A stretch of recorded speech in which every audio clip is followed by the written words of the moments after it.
noise coming from the clinic.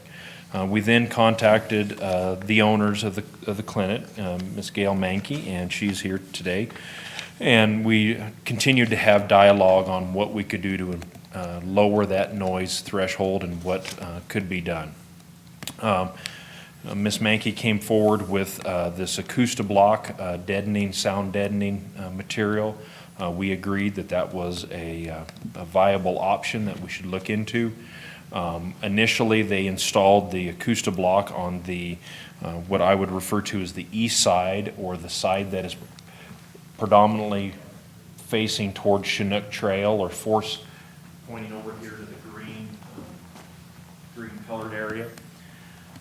Once they put that up, instantly we noticed a difference in the noise levels from staff, and then Ms. Mankey agreed to install it on the north side, or the area pointing toward Wyoming Boulevard. Once that was installed, we went out and then observed the noise around at various locations, and on July of 2018, we did issue a letter saying the following: the Development Department recognizes the efforts you have made to reduce the noise emitting from your facility. The sound reduction panels have been installed according to the agreement that was made between the Development Department and yourself. The Development Department considers this issue closed. If you have any further questions, please do not hesitate to contact us. So at that point, in July 20th of 2018, we considered the issue closed. In the recent months, we have all been contacted by the neighbors in that area. They have then contacted the county commission to come into work sessions and present evidence that they believe that the barking dogs is a concern. Following that, the commission did direct the department to go out and do further investigation, and that's what's contained in this PowerPoint presentation. So again, we went through a zone change some number of years ago, 2002. That was approved. A kennel was built. Let's see here. So permitted uses in SR2 zoning is number 2, an animal clinic, an animal shelter / kennel. That's a permitted use. You don't need any further review or such to have any one of those items in that zoning. So when we went out there, the middle building there with the brown looking roof is the clinic. We observed recordings from 4 different locations. The southwest, that is 590 feet from the location; to the north, that was 320 feet; to the east, which is 510 feet; and to the southeast, which is 445 feet from the kennel. First of all, from the east side. So east is the one that's just directly to the east, headed toward Chinook Trail. The east location data was collected from June 26th to July 2nd at a distance of 510 feet from the pet lodge in a residential yard. The average decibel reading, so during this, not only did we do a recording, but we also had a decibel meter where we were recording the decibels of noise recorded at that location. The average decibel reading with the dogs barking was 54.3, without the dogs barking 50.2, with an overall average of 52.2. Total time of auto recording and decibel readings at this site was 297 minutes, with the dogs barking 88 minutes. So that is in percentage 30% of the time. The barking seems to regularly occur at 7 a.m., 11 a.m., and then 3:30 to 5 p.m. Southwest location. So this is just further down Chinook Trail in the backyard of another resident. Data was collected from June 27th to July 6th at a distance of 445 feet in a residential yard. The average decibel reading with the dogs barking was 52.9, without the dogs barking 50.4, with an overall of 51.7. Total audio time of the recording was 280 minutes, with the dogs barking 135, so that's 48% of the time. Again, the barking occurs regularly at 7 a.m., 11, and 3:30 and 5. I'm sure that corresponds when activities occur, picking up or dropping off may occur. The north site, so we are across Wyoming Boulevard now to the north. Again, June 29th to July 9th, a distance of 320 feet. The average decibel reading with the dogs barking was 51.1. Without the dogs barking, 51.7, average of 51.5. We get down to the data here, but it's 33% of the time the dogs were barking at this location. Southwest location, so now we are southwest of the facility. The data was collected June 29th to July 1st, a distance of 590 feet. Average decibel readings without the dogs was 48.4. Audio, the total time of the auto recording decibel readings at this site was 180 minutes, with the dogs barking 0 minutes, so 0% of the time. Ironically, at this place, we were not able to record any dogs barking from June 29th to July 1st.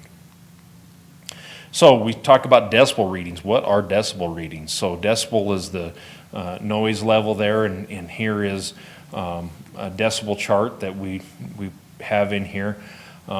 We are down around that between 50 and 60 decibels, so that's between comfortable sound and non-hazardous noise. A dog barking next to the dog can be as high as 70 decibels, but again, we didn't get anywhere near that. We were between that 50 and, let's go back here. So we were average of 50, 51, so we're low 50s. Overall average 51.7, average of 52.2, so we are on the low end of 50 decibels in all of our recording abilities. You can see here 95 decibels risk of hearing damage in 4 hours. So that kind of gives you a breadth of what that data means. Here is all of our logs that occurred at all of these locations, our decibel readings. And then we have some audio to share with you at each one of those locations.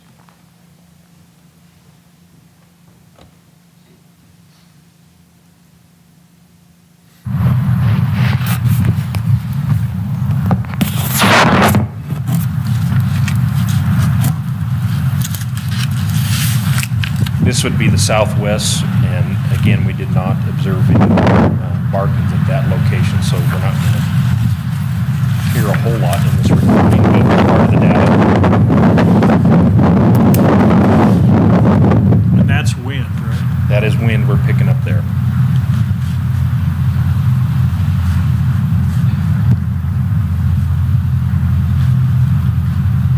And for the sake of the hearing here, I just want to collect just a few of these select ones. We don't by any means have to listen to all of them. If there's any you want to listen to that I've skipped over, we can surely go back to it.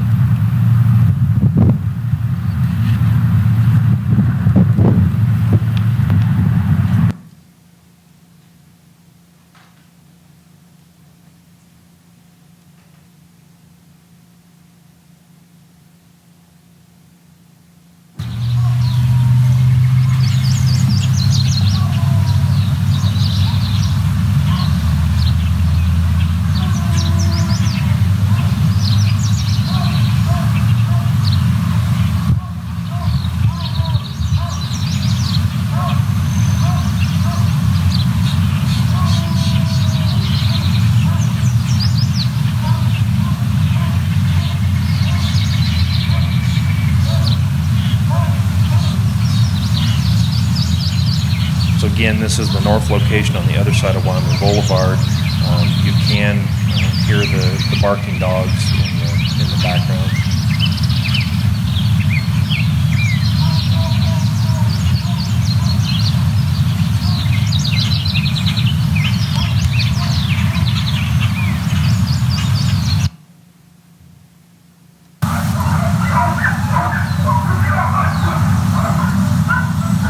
This is the southeast location.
With that, we could go to any of the other recordings if you'd prefer. I believe that gives you a flavor of what we observed during those times.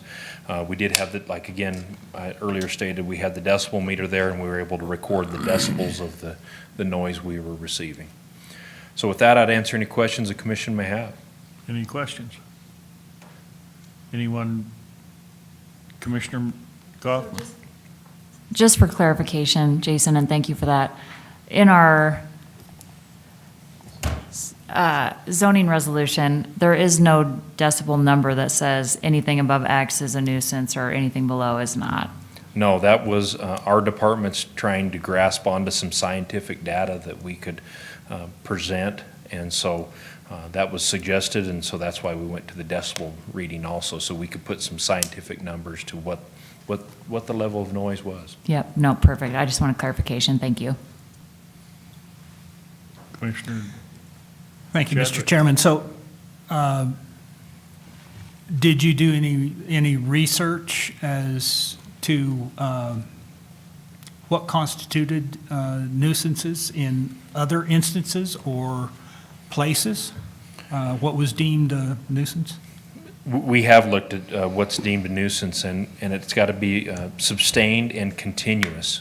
So it has to be evaluated as a continuous and sustained over long periods of time. Just because there is a splurt of noise doesn't necessarily mean that's a nuisance. A nuisance has to be sustained and continuous throughout. I'll use construction activities as an example. Just because your neighbor's re-roofing their roof and the roofers are there during the work hours putting on a new roof, running their pneumatic nailers for that one short period of time, that's not deemed a nuisance. That's a normal occurrence. So, this being day to day to day to day doesn't constitute necessarily a nuisance? That's really the question before the board today. I would say staff still stands behind our letter of 2018 that they did mitigate it, they reduced it. We haven't seen any evidence to support that it's continuous right as of now.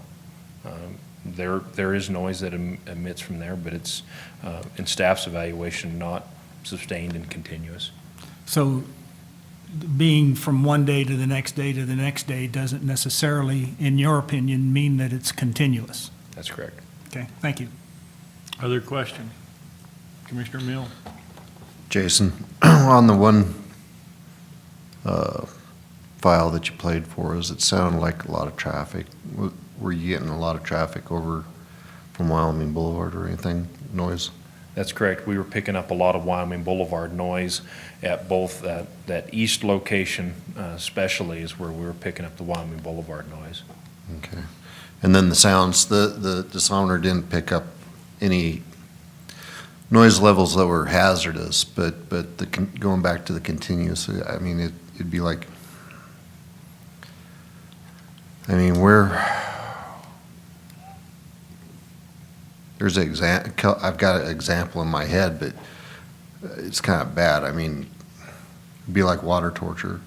Waterboarding, you get a lot of water all at once, or you get the Chinese water torture with just a drip all the time, which is annoying, but it isn't going to hurt you. I mean, where is nuisance at? Is it that drip, or is it the water from a bucket? It'd have to be argued that it needs to be sustained, substantial and continuous. It's got to occur. It's got to be intrusive, and it's got to continue on nonstop. In staff's opinion, if there is a break in there, it's not continuous. Did you take any measurements from inside the house, residences, or anything like that? Not from inside homes. These were all outside in people's backyards. We did talk to these residents, and that's where they had suggested and agreed upon these locations. Okay. Thank you.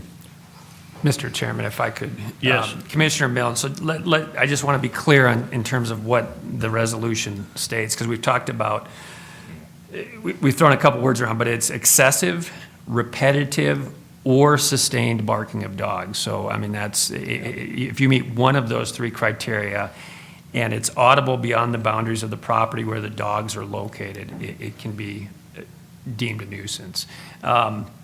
So really, when you're asking, well, what does repetitive mean? I mean, so when we would construe this, it would be just the plain language. Repetitive would mean it's repeating. And so then the question is really for the trier of fact, which is the commission, to determine that given the location, the nature of the repetitiveness, the amount of barking, does that rise to a level of nuisance? And I think our resolution is probably intentionally vague. There aren't hard and fast decibel levels, and so that does leave the commission with some discretion, but it's not a bright line that if you exceed 20 minutes a day over this threshold, it's a nuisance. There's a lot of gray area.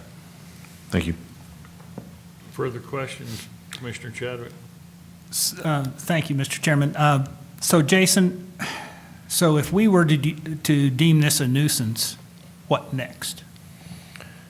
So, yeah, Yeah, and that Go might be ahead, a question more for Eric. So, Mr. Chairman, Commissioner Chadwick, so if the commission were to deem it a nuisance, then there would be a notice of violation that would be issued, and they would, to the property owner. The property owner would then have 14 days to remedy the nuisance or enter into a compliance agreement.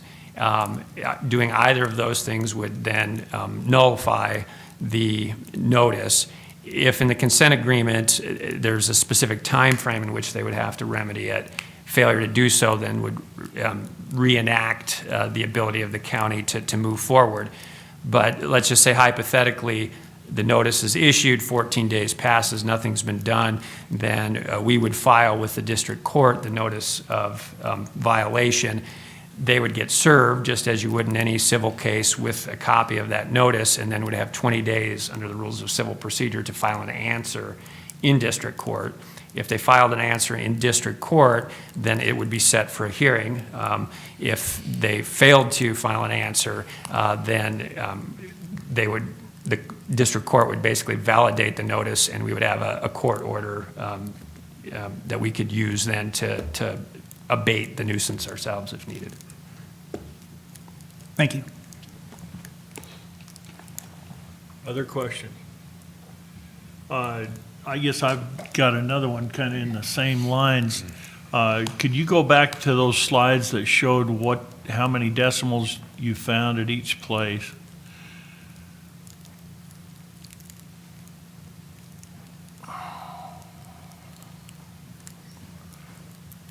Scroll it down there a little more. okay, so Okay. the east site, average decibel readings with the dogs barking was 54.3. Without, it was 50.2, with an average of 52.2. So what I was thinking about is that you've got a lot of noise up there anyway, between the street, the wind. I mean, we heard the wind was blowing so bad you couldn't hear anything else. But that's into a microphone. There's quite a bit of noise up there anyway. And that's mainly coming from the street and wind, right? Without the dogs barking. Yes. How about the next one? So you got 52.9 and 50, so that's about the same difference. And that's the southeast location, okay? Go to the next one.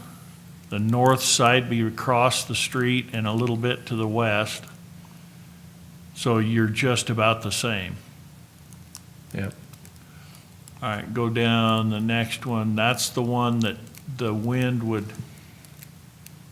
no, that's southwest. That's the one that the wind was just about louder than the whole Yep. thing. Okay. All right. We're going to open this public hearing, and we're going to hold this hearing in accordance with Wyoming State Statute and Natrona County Regulation. Anyone wishing to speak tonight, come up to the lectern and give your full name and address for the record. we'll keep it, let's keep it, 3 to 5 minutes. There's a lot of you that want to talk, and we don't want to inhibit anybody. I think there's a couple of presentations. So if those presentations go a little long, I guess that's all right, if it's not 30 or 40 minutes. And I think there's another PowerPoint on, yep, okay. So everybody will have equal time. Once we get into the testimony, if it's already been said, hold it short, please. We'll get started here in just a minute.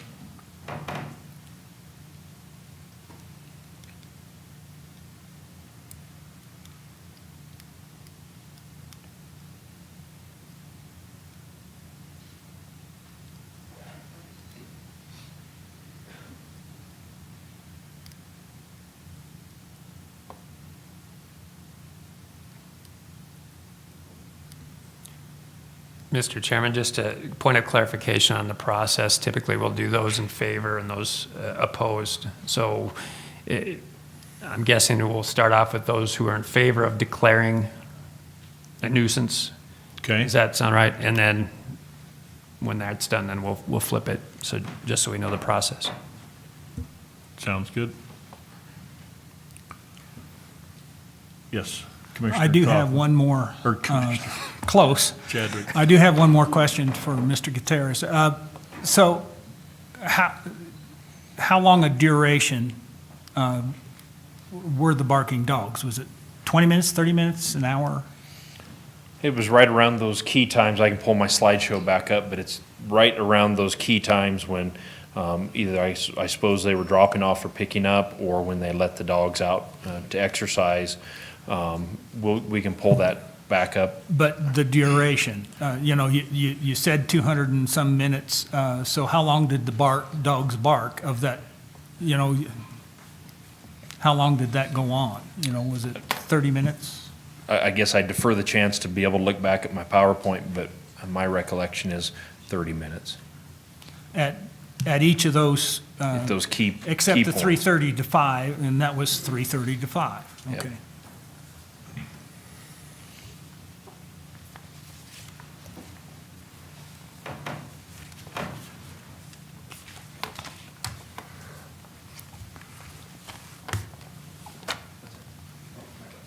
Are you ready? Yes, sir. Yeah, come on up, give your full name and address, please. Okay. Good evening. My name is Matthew Chenoweth, and we live over on Chinook Trail at 4850. And what else did you need? Just, that's good, Okay, name and okay, address. excellent, Yeah. thank you. All right. So, ladies and gentlemen, and distinguished members of the Board of Commissioners of Natrona County, those here in support of both parties, we are grateful for the opportunity to have our grievances heard. This is to decide, as you know, whether or not the pet lodge can be considered a nuisance. This is a picture from our backyard, and looking, as you can tell, directly over into the Sunrise Pet Lodge. I would like to begin, and I just slipped this slide in today. I heard yesterday that there was some thought that the neighbors of the Sunrise Pet Lodge are trying to petition us to close down the pet lodge and shut it down, and I wanted to address that. And the truth of the matter is that we are, actually, some of us have been friends and customers and clients of Dr. Mankey for many years. My wife and I have taken our dogs to Dr. Mankey for about 14 years. And I should disclose that we are current customers of grooming services located at the Pet Lodge. This is a slide from our January 2020 petition for relief to this board. And I just wanted to point out that we essentially our petition is the same and has not changed. I guess It this won't okay, work okay. on that screen. That's right. It has not changed. We propose that the owner of the pet lodge honor her commitment to work with her neighbors to ensure the business does not disrupt the lives, and do so by successfully mitigating the barking coming from the pet lodge facility. We're going to skip through some of these because I think we've already done some of the background, thanks to Mr. Gutierrez. I would like to state that, you can keep going, we're going to get to, so there were several concerns that came up with the application, which was initially denied by the zoning commission, and through some promises that were made by Dr. Mankey, that she made to obtain zoning approval, namely, that she would work with them to ensure the clinic did not disrupt our lives, and we are seeking to ask her to abide by those promises. You can go ahead. Keep going.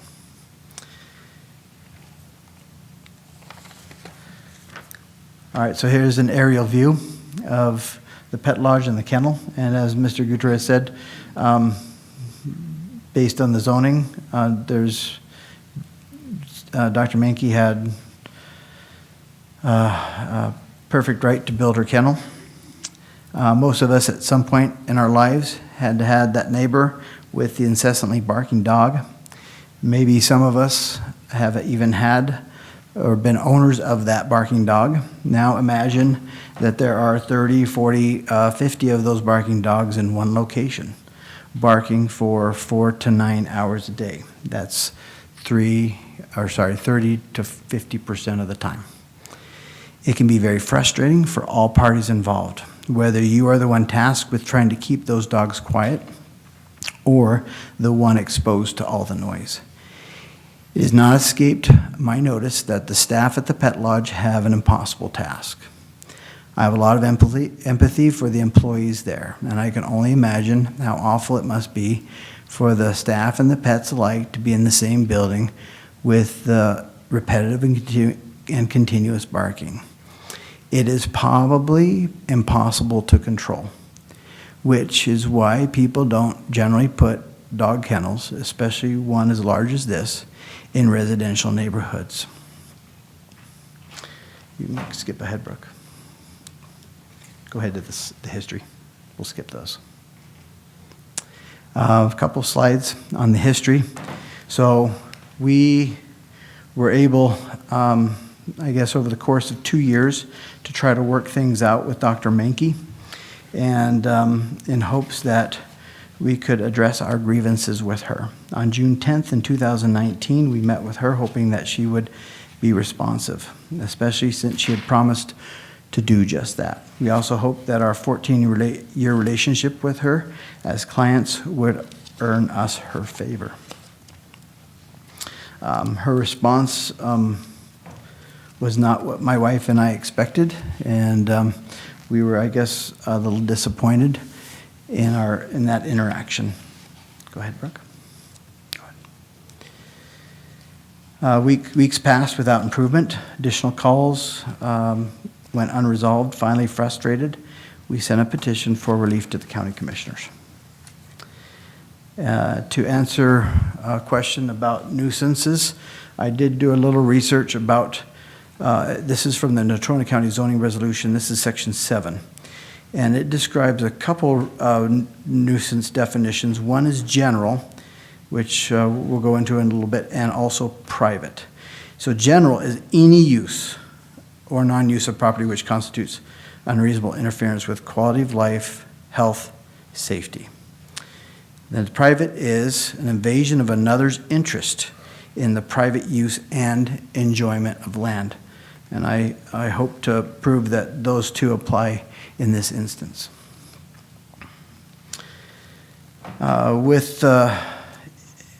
in relation to general nuisance, there is a sheet of paper in your packets. There are a lot of comprehensive articles, studies outlining and documenting health hazards posed by chronic noise. Anyone who has been in a kennel, not likely to forget. I actually put this slide in here because I feel it advocates for those with the most at-risk exposure. So those of us who live 500 feet away are not at risk for hearing loss. But those at most at risk are namely staff and animals. And this is another version of kind of where dog barking and other things might lay. Go ahead, Brooke. And this was actually what I had in your packets. So I won't go through all this, but these are from the World Health Organization, and these are just bulletins, but it's a heavily referenced article by the WHO that includes dozens of meta-analyses, epidemiological studies, and publications dating back decades. This is just basically a summary slide. There's a lot of health issues that come along with being exposed to chronic noise. Also, dogs also suffer from similar afflictions, especially since their hearing is so much more sensitive than ours. So when repeatedly exposed to high levels of noise.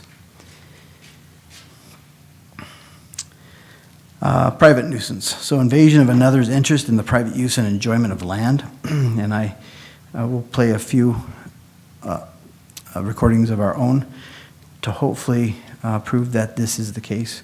And then, as Mr. Nelson has stated, it is the nuisance as it applies to barking is the excessive, repetitive, or sustained.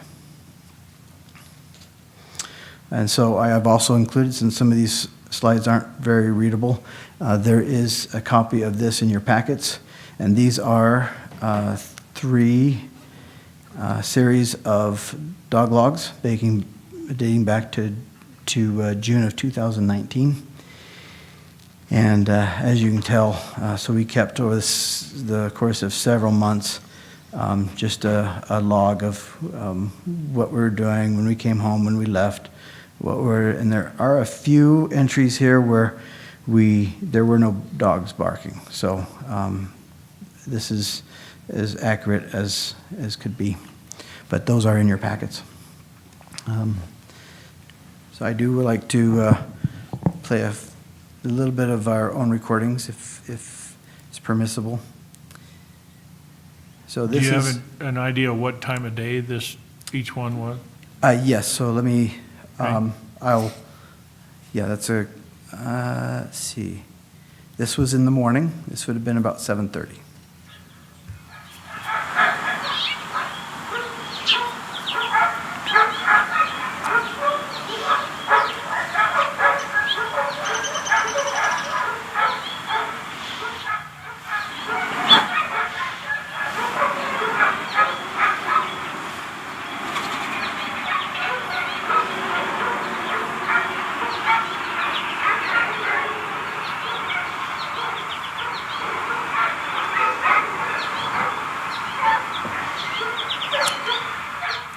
This was on a Saturday, 4 in the afternoon. And that was from your house? These are all from our house, either a patio, porch, and some are from the inside. Okay. And I'll tell you which ones are which.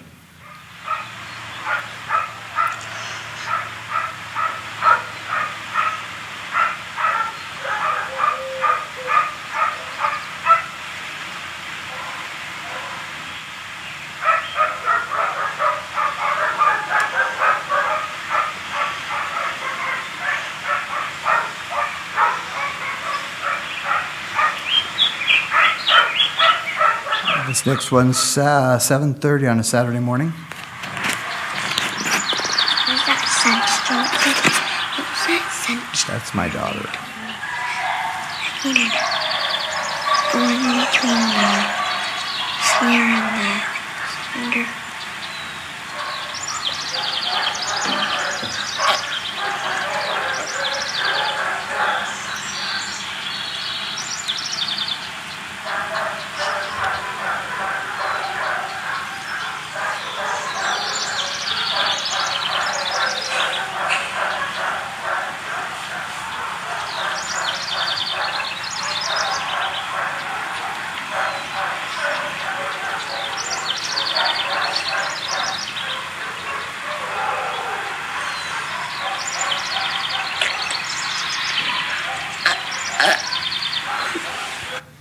This is from our kitchen window inside our house.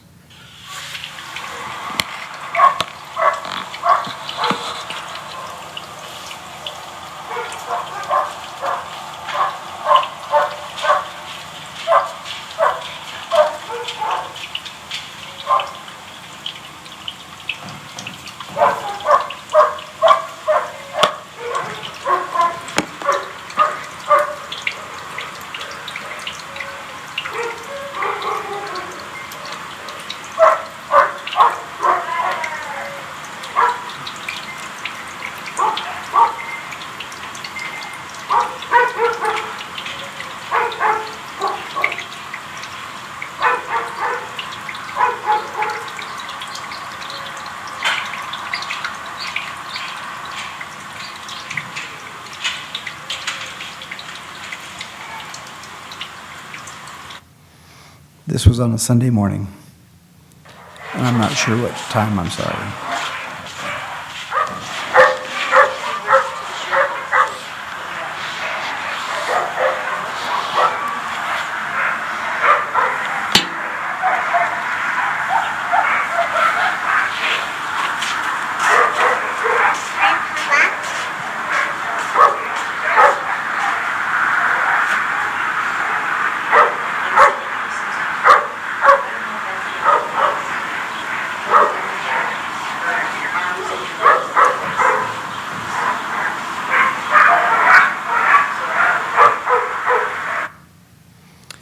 This is from our back porch.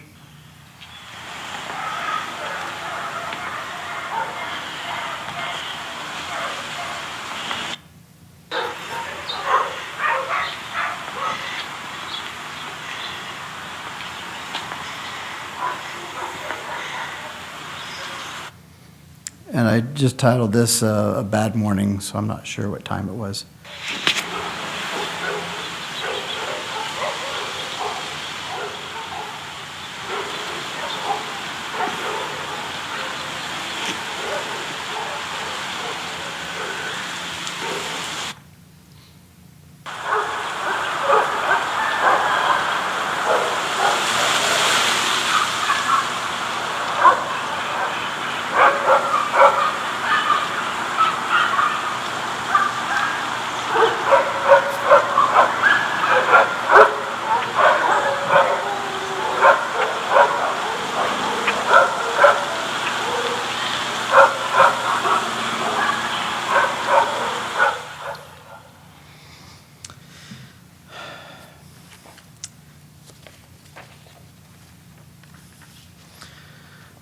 So things that we have done to try to mitigate barking on our end of things.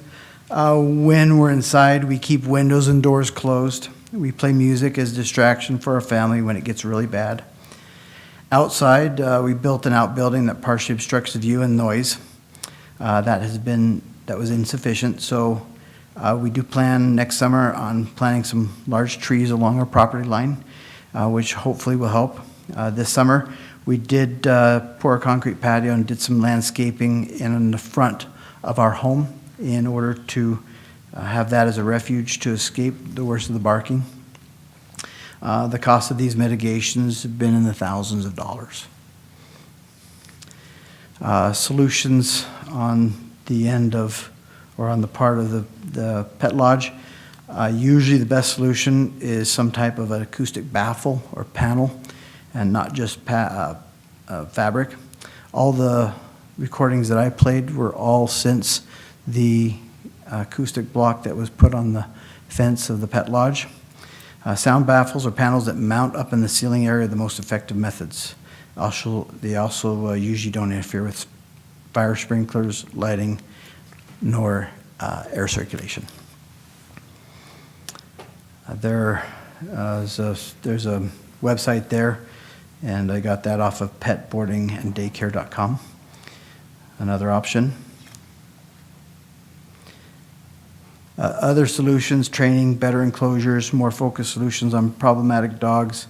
Oftentimes it's just the same dog or the same 3 or 4 dogs. There are barking deterrent systems, a lot of them not that effective. Solutions are out there, usually acoustic surfaces are key because it is almost impossible to keep that many dogs from barking. But there are a lot of websites, and I think I presented this to you last time, and so there are certain types of surface protections and product lines that can be helpful to that. In review, general nuisance. After listening to the recordings, it may be easy to understand how our quality of life might be affected and while we're here, or why we're here. Also, that constant noise can be irritating, anxiety-provoking. There was a question about Chinese water torture, and you go outside and it might be quiet for a few minutes, but boy, as soon as the first barking starts setting up, you just feel the anxiety creep up. You feel your blood pressure, your heart rate kind of start to spike. It's very disruptive. It's taken us 3 years to get to this hearing, but we have stuck with it in hopes that we could find relief that we are so hoping for, and are very grateful to you today to be heard. Private nuisance, the inability to enjoy the outdoors of our properties and the inside of our homes without being force-fed noise from the pet lodge, I thought was evident in those recordings. Barking nuisance, is the barking excessive, repetitive, or sustained? And is it audible from our home? And I would say that after 2 years of making recordings and logs, I can testify that this is the case.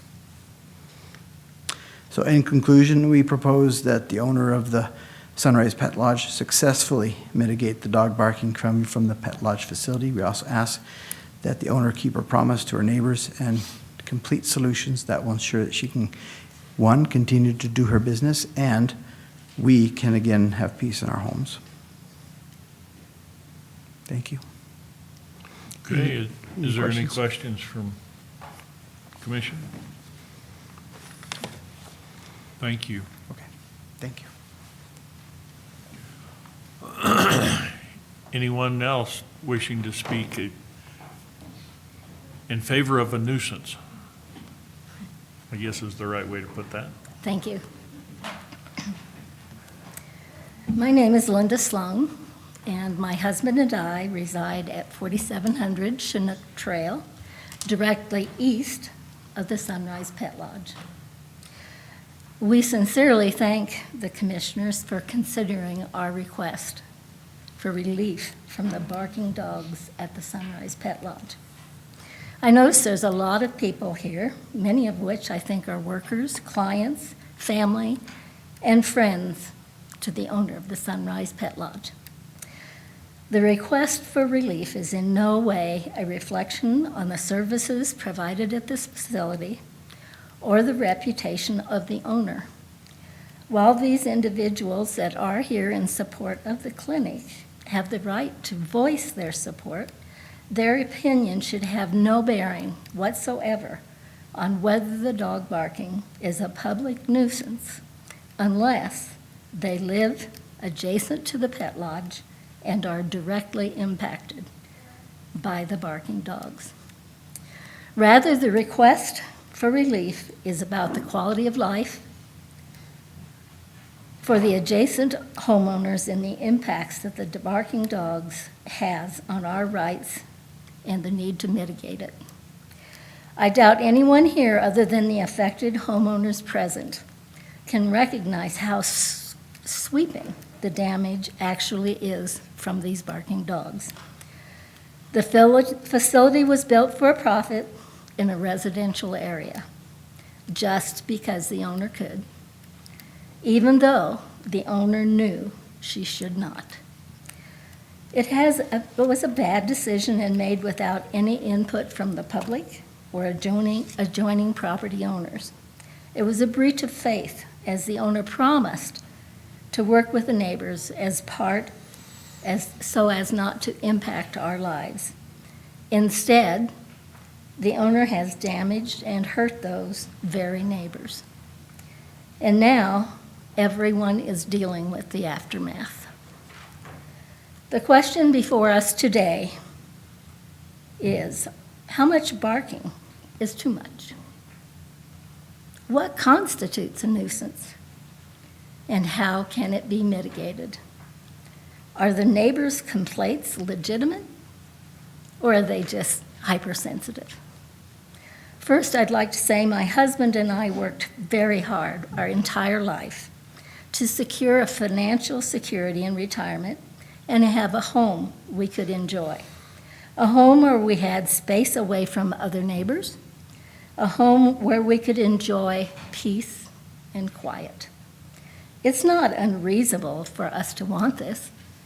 By law, we have the right to the quiet enjoyment of our property. Our home is our castle, and I'm sure you and many others feel the same way about their home. And at least in terms of legal theory, we have a right to expect quiet in our space. It also means that our neighbors do not have the right to do anything on their property that will interfere with our right to maintain and enjoy a quiet place. I've spent many days and nights in tears over the loss of this peace and quiet. And I've also cried immensely over the loss of our financial security in our property's value. And to make matters even worse, like a slap in the face, we went before the county assessor and requested a tax reduction, and it was raised instead. Second, our home is also a place of refuge. It's where we go to get away from the relentless hammering of the outside world. If we cannot find refuge in our home, then where are we to go? We get instead irritated and we get upset when the dogs bark louder, longer, more frequently, and in ever more repetitive day-to-day activities. And it is indeed day in and day out, because this facility not only boards dogs, it also operates a doggy daycare where people take their dogs, their barking dogs, because their own neighbors have complained about the barking in their neighborhood. Third, the barking at the Sunrise Pet Lodge controls our very lives. It forces us to stop what we're doing and just want to scream, "Shut up!" In fact, we frequently hear the workers saying the same thing across the creek. We are forced to adjust to the pet lodge schedule, forced to get up when the dogs get up. No more sleeping in. We can't relax at home, nor can we study, work, concentrate, or have a mellow conversation outside during the day. The pet lodge with the barking dogs is in charge. We're forced to work our activities around them. We can't have friends over for a quiet daytime barbecue, a birthday party. We might be able to have the party, we might be able to have the barbecue, but it certainly would be loud, chaotic, and not quite the same. And God help us when we are forced to endure an illness dominated by the endless tyranny of the barking dogs. I know because I had a brain tumor requiring radiation treatments in June of 2018. And regrettably, I did not bring those recordings, but I have recordings before the tarp was put up and after. And I came home to this barking tyranny, day in, day out, and simply said, I can tell you, there is no relaxation in a zone of barking dogs. What's it worth to be able to work, relax, concentrate, entertain, and recuperate on your own property whenever you wish? What have we lost simply because an irresponsible neighbor, the Sunrise Pet Lodge, has taken it away from us? We lived here in 1991 at this property. The Sunrise Pet Lodge was built in 2015. We tried to work with the owner and said, if you just talked to us, we could have, maybe mitigated. You could have rotated it. You could have turned it towards your animal hospital instead of towards us. Over the last 5 years, we've tried, and there has been no resolution. I guess the tarp just is not working as far as I'm concerned. So in conclusion, the dog barking at the Sunrise Pet Lodge is a public nuisance. It's obstructing the free use of our property and interferes with the comfortable enjoyment of our life and our property. To rule otherwise would violate your own 2000 Natrona County zoning resolution, and it would also violate the Noise Control Act of 1974, enacted to abate and control noise which adversely affects the health, the safety, the welfare of the people, the value of their property, and the quality of the environment that they are enjoying. Furthermore, allowing the dog barking at the Sunrise Pet Lodge to continue would effectively condemn all the land in this vicinity without paying us any compensation. Again, I thank you for your time, and I appreciate your willingness to hear us out. Thank you. Thank you. Any questions? Thank you. Anyone else?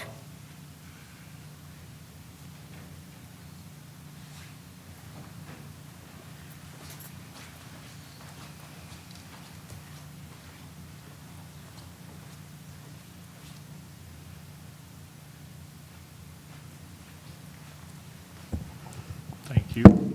Hi, I'm Christine Ellis. I live over in Paradise Valley. No, I don't hear the dogs clear over there, but I do clean for the Chinoas once a week. And every time I come to clean, I do hear their dogs barking. And, of course, I get busy and preoccupied with, vacuuming and things. So I can't tell you how long they do, but I do hear those dogs every time I do come. And I just wanted to share that. Okay. Thank you. Okay, Any questions or Questions? anything? thank you. Thanks.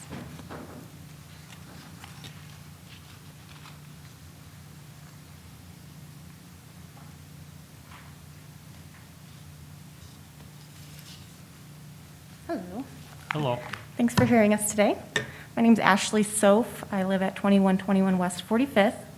So that is going to be directly north of this Sunrise Pet Lodge. We purchased our house in 2013. And when we did, we knew we were buying a house next to Wyoming Boulevard. And we were okay with that. The view satisfied us and whatnot. But we were surprised when we saw them building a kennel in 2015 across from us. And just heartbroken, really, because that's just a different kind of noise than Wyoming Boulevard. Wyoming Boulevard you can drown out. It's almost like white noise sometimes. And dog barking is dog barking. And, we've written letters to them, and we have gotten responses back from them that they were going to be doing preventative measures, like building barriers. They even mentioned that they were going to do a line of trees along the property line to help with the noise. And I feel like they haven't really followed through with the best efforts that they could. They've done just the bare minimum, really. And I just would like it if it was recognized as a nuisance and that they can be on the path to making better accommodations for their neighbors. That's all I have to say. Okay, any questions? Thank you. Thank you. Anyone else wishing to talk about a nuisance and opposed to that nuisance? Anyone else wishing to be on the side of it being a nuisance? Anyone else? Okay, those that are opposed to having it be a nuisance, come on up. And you've got a I have a PowerPoint. A PowerPoint? Okay.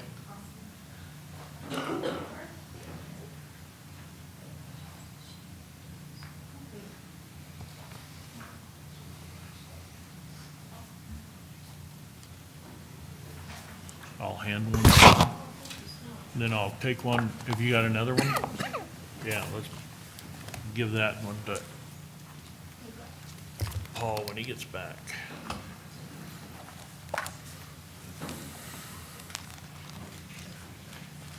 I've got a question, I guess on these PowerPoints, do we need a copy of that for the record? You've got it, okay. Okay. Thank you for having us. My name is Brooke Grenier. I live at 1906 South Washington Street, and I'm the hospital manager at Casper Animal Medical Center. So let's address the barking. There are many reasons dogs bark, but barking may be socially facilitated, frustration-induced, or simply because of separation anxiety. We currently combat barking by giving timeout sessions to dogs who are excessively barking during daycare. We limit contact with other dogs while outside during exercise time so that dogs who try and instigate reactions with other dogs in neighboring yards cannot do so. We shut down outside runs for dogs who excessively bark in the run, or we alternate the runs so that they are open to eliminate barking at neighbors. We have specific classical music playing in kennel rooms, and lights are shut off to create as calm of an environment as possible. We ask clients to bring familiar items from home to reduce stress, and we have Kongs and frozen treats to occupy time to deter from what we call boredom barking. Throughout the years, we have listened to our community and taken action. Please reference your packet for receipts and a timeline of the following products that we have implemented. We've added AcoustiBlock. We spent $9,320 in materials and installation. This is located around the entire fenced perimeter of the pet lodge. While other materials attempt to block or absorb sound, the AcoustiBlock material vibrates from the sound and transforms the barking into inaudible friction energy. We've added fence privacy tape. We spent over $720 for purchase of materials and installation. It's located between yards and indoor-outdoor kennel runs. It keeps the dogs from seeing one another to prevent socially facilitated barking. We've added sound barrier cloths. We've spent over $1,278 in materials and installation. It's located across the ceiling in each kennel room. It adds additional surface to block and absorb sound inside the kennel rooms. We've also most recently just added canine grass. We spent over $15,000 on materials and installation. This is located in each daycare yard, and with this, there's a muffling effect from the grass. It also removes resources that would have caused contempt, like digging holes or fighting over rocks. We planted trees. We spent over $635 to plant trees around the entire perimeter of the pet lodge. Every single tree died. They could not withstand the wind and the elements around the lodge. We attempted to plant the trees in order to provide a natural sound barrier. We limit time outside. Animal exercise time begins at 7 a.m. and ends no later than 6:30 p.m. We also have a mandatory nap time for daycare between 11:30 a.m. and 1:30 p.m. Additionally, we already have sound barriers. There is a natural thick brush vegetation between the business and homes. With this too, you can see that Wyoming Boulevard maintains constant traffic and emits the noise sound. The community supports our business and needs access to care. I know that we've gone through a brief history, but once again, in 2002, 10 neighbors gathered and supported the zone change from urban residential to suburban residential. All the proper and necessary steps for construction were completed with the City of Casper and Natrona County. Casper Animal Medical Center broke ground in 2005 and opened for business in 2006.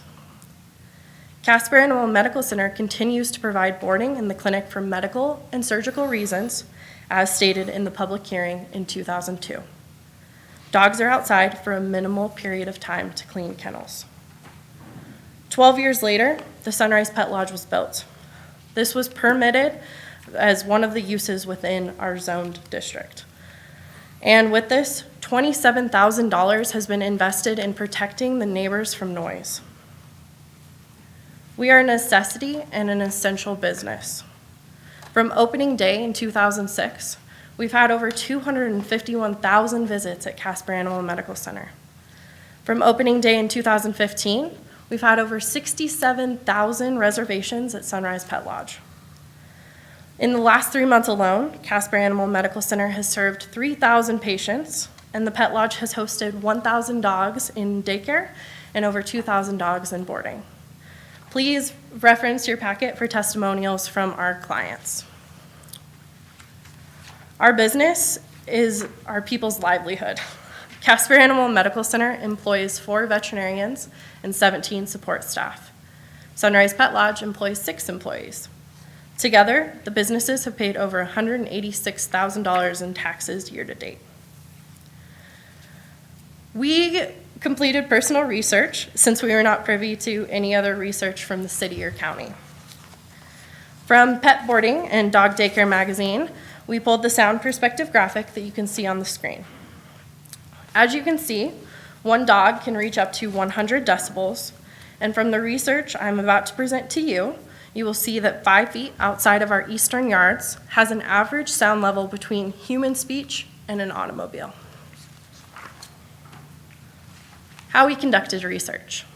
Kylie, the Sunrise Pet Lodge manager, and I downloaded the CDC recommended NIOSH sound level meter app, which measures decibels.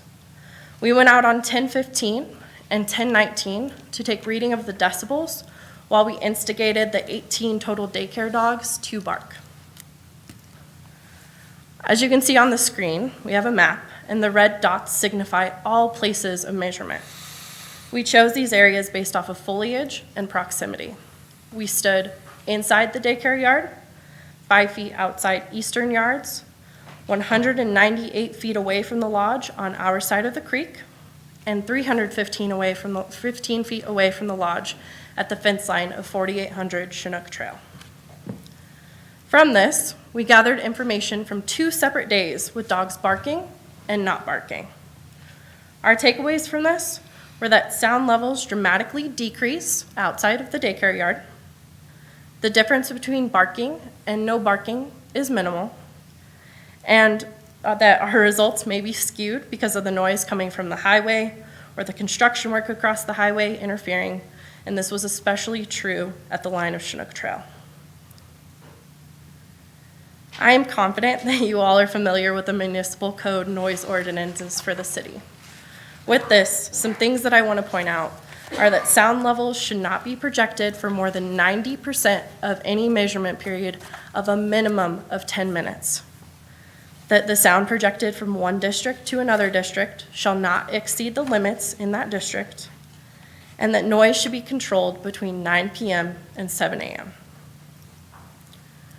In conclusion of our results, it was difficult to get an accurate reading with the automobile traffic, the construction, and it was hard to differentiate between our dogs and the neighbor dogs. We reached a max of 63 decibels at our property line of our eastern neighbors. With this, we really had to instigate the dogs, and it was not prolonged barking to reach a 10-minute reading. It was probably 2 to 3 minutes max.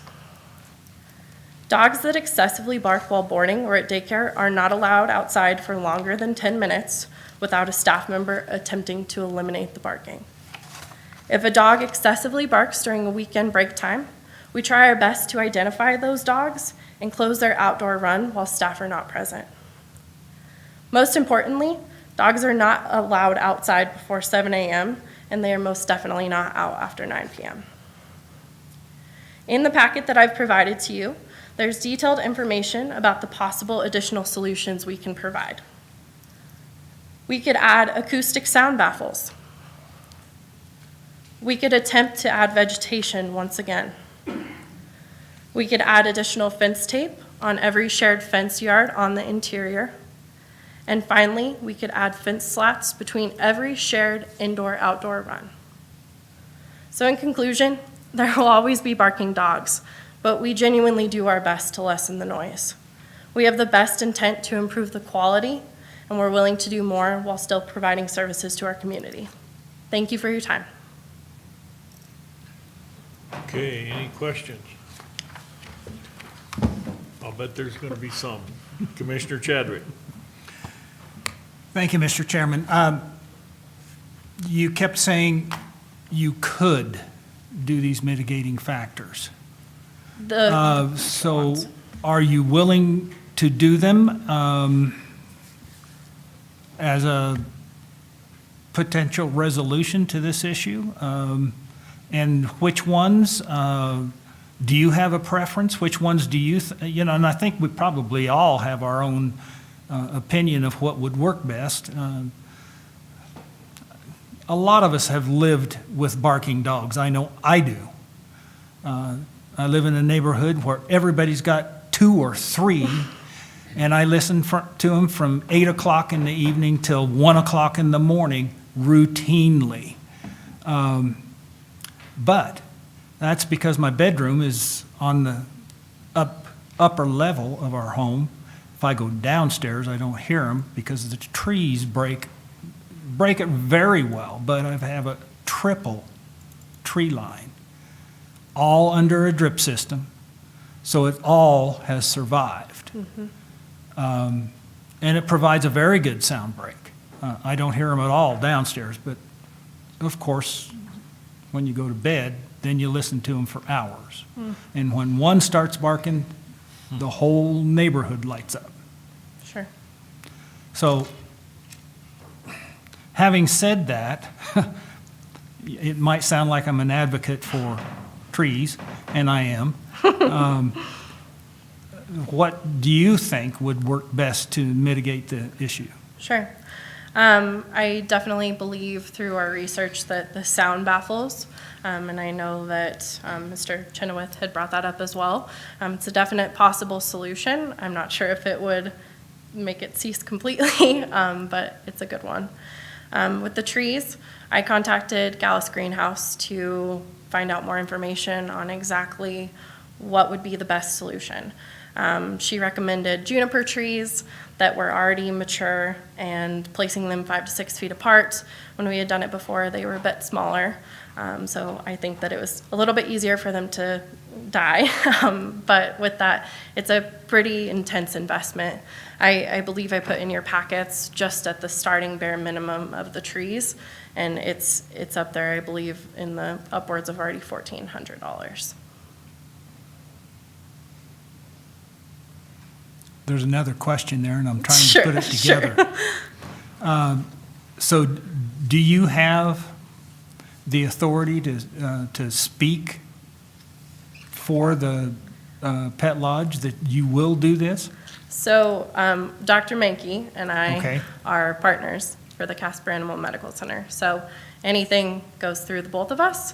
And we are also partnered with National Veterinary Associates, and they are my boss, who then I would go through them to get the funding for this. And this is newer. This is as of November 11th of this past year, the partnership. And I see that in your packet that there's no trees available right now. No, sir. Probably not till next year. Correct. So you'd be willing to, I guess you'd say, reserve trees Yeah. to be planted next year, Yeah, next spring, Correct. potentially. correct. Okay, I think that's all I have. Thank you. Thank you. Other questions? Mr. Chairman. Commissioner Mill? You're talking about baffling. Mhm. So in your opinion, is most dogs barking on the inside and we're hearing them from through the building, or are they in the runs barking on the outside? I think it depends on time of day, all the different things. I know that when I am personally over there, it seems like it's more on the inside, because the outside during daycare, we have our attendants who keep it very controlled. They're constantly there in attendance. So I believe that if we were to do the sound baffles on the inside, that would at least take the sound from what you would hear just even outside and eliminate it or bring it down quite a bit. Okay. What about any,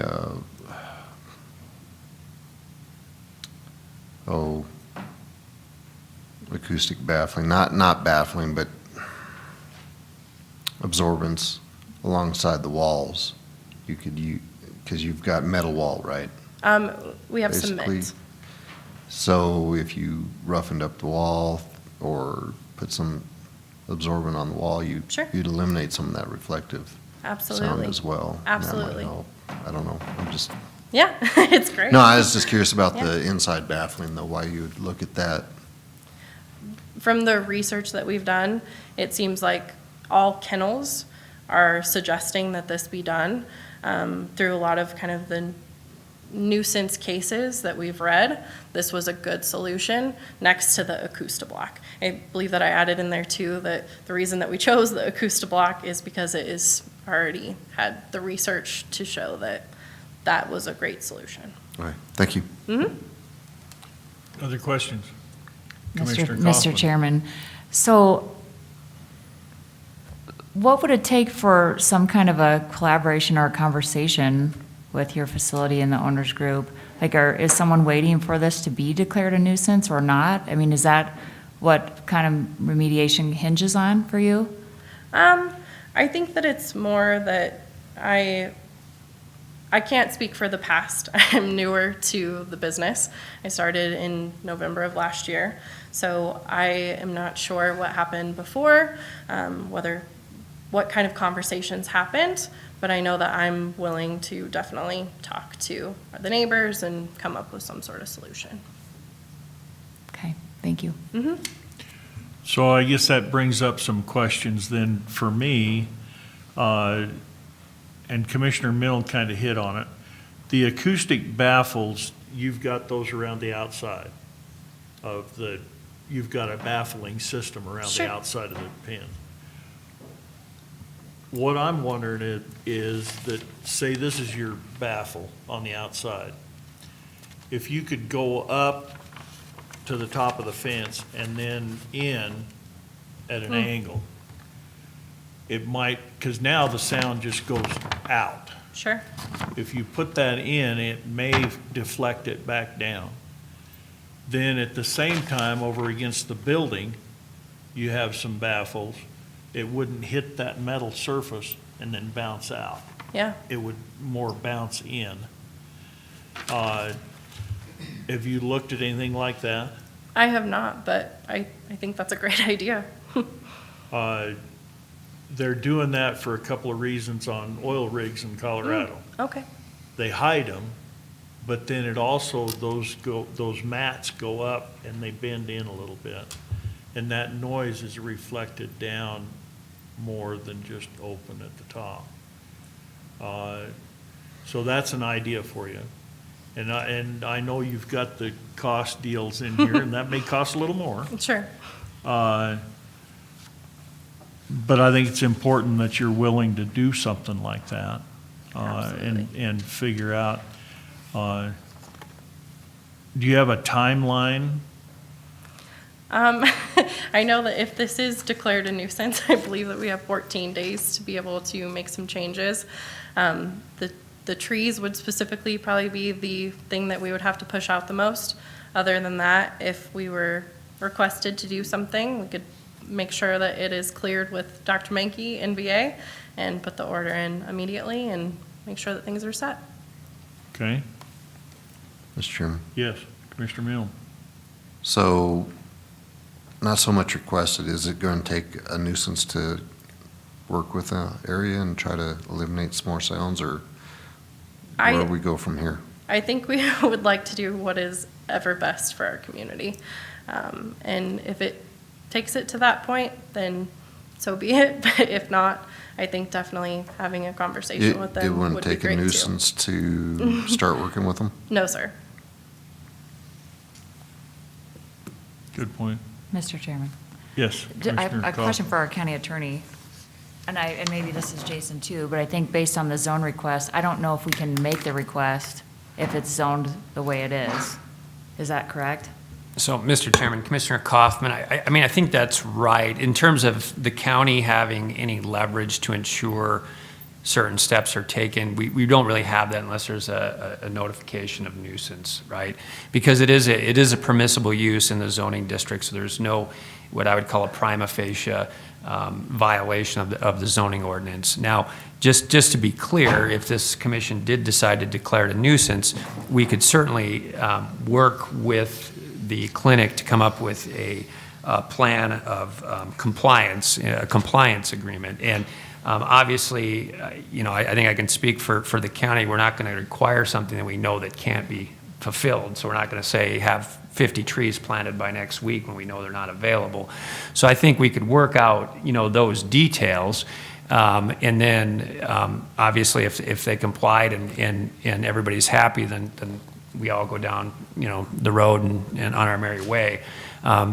Obviously, I think it'd be preferable, or would have been preferable, if we were able to have the clinic and the neighbors work this out without county involvement, but here we are. So I think I would say in either situation, I would hope that there would be conversations as have been represented to get this resolved.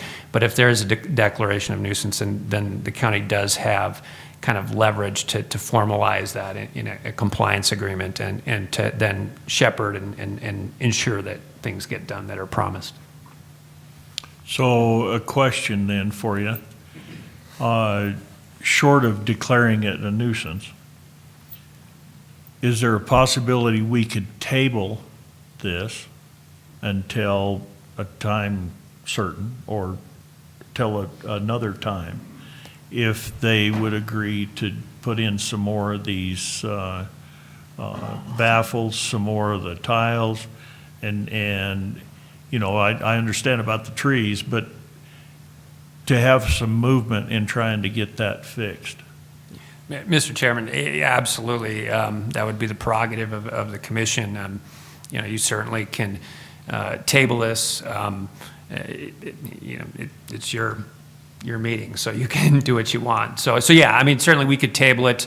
I mean, I think staff could certainly assist in helping the parties work out something, and then if things fell apart, we could certainly then take it off the table at a future date and reevaluate. Would something like that give you enough time to put in some of those measures? I believe so. I do have a question. We're going to have more people testify, so, yeah. Perfect. So my question is, if we do this, the part that concerns me is if we meet with the neighbors and they say, okay, do every single thing, and then we can't come to some sort of conclusion together. That part worries me. And the other one is that if we do all of these things and it's not considered a nuisance at this time or whatever it may be, does this reappear after we spend the next $8,000 trying to fix this? Okay. If That's that fair makes enough. sense. That's my only concern. Okay. Other questions? Let's go ahead and have some more input. Okay. And Thank you. Thank you. Who else would like?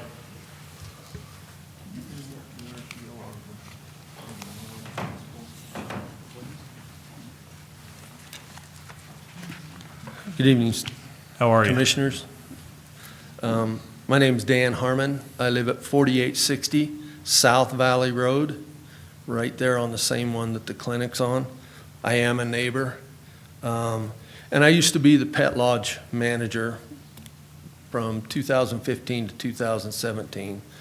So my issue is during that time, as Jason can testify, I spent a lot of time on this, and I even met with Jason, and I met with another gal in his office on a couple of different occasions trying to settle this issue that we have. And when it comes to Mrs. Sloan, she was the main person at that point that we were trying to deal with. And we tried to get some input from all the neighbors. We had a lot of complaints, but nobody wanted to sit down and give us any kind of, this is what we need to see and this is what we need to do. I'd like to point out, first of all, Mr. Chinook, who is one of them that stands up here and gives you all these audibles on his phone and so forth. I'm a neighbor right there next to him, and I don't hear that. Now, here we have a situation where Jason went out there with his crew, and correct me if I'm wrong, you went to the neighbors and asked them where to put those decibels and so forth, or where you were getting your readings from? Our recorded locations were in concurrence with the property With- owners there. The property owners. Why then would a man stand up here and show you or give you a recording right out of his kitchen window? Why didn't he have Jason's team go over and do the recordings right at that window when he had the opportunity to do it legally, so that we all understand what that is and we can accept the workings that the city did? Instead, we walk in here with a phone and we say, this is where this was recorded. I get a little frustrated with this because I worked with it for 2 years, and I'm also a neighbor. I put the subdivision in right there across from the pet lodge. And I'll tell you what, the sounds that you hear is Wyoming Boulevard. But I've talked to Wyoming Boulevard, both in putting in that subdivision and also on the noise. They don't care what we think. There's nothing we can do about it. And they just don't want to hear from us. But I can almost guarantee you that if you would put a decibel meter out there and redo all these decibel or recordings at these locations, you're going to find that Wyoming Boulevard's 10 times louder than any dog that barks over there. And we offered to do that back in 2015. We offered to do that. And we were even going to bring in, and I gave the paperwork to Jason. I don't know if he's still got it, but we gave a letter stating that we would bring in a contractor from Colorado that is legally certified and licensed to do these tests.